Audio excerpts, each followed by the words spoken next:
Pilkada serentak di tahun 2018 juga dilaksanakan di Kabupaten Banyuasin.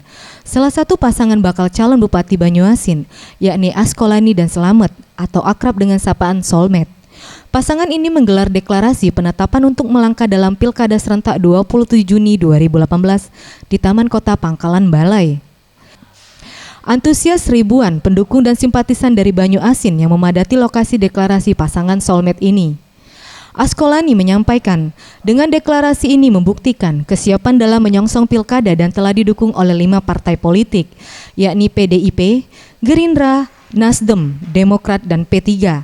Dalam orasi deklarasinya, ia akan memperhatikan infrastruktur serta peningkatan kesejahteraan masyarakat dengan program UMKM.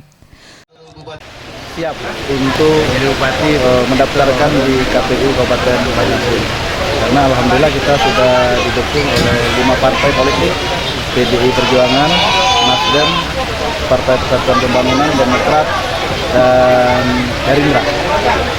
Ya, alhamdulillah acara pada hari ini berjalan dengan lancar.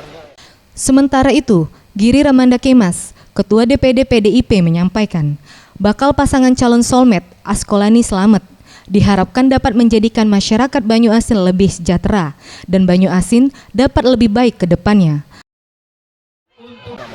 Intinya bagaimana membangun Banyuasin dengan baik ke depannya, dan juga kita berharap Banyuasin dan ke depan kita bangun adalah Banyuasin yang benar-benar tanpa masalah ke depan.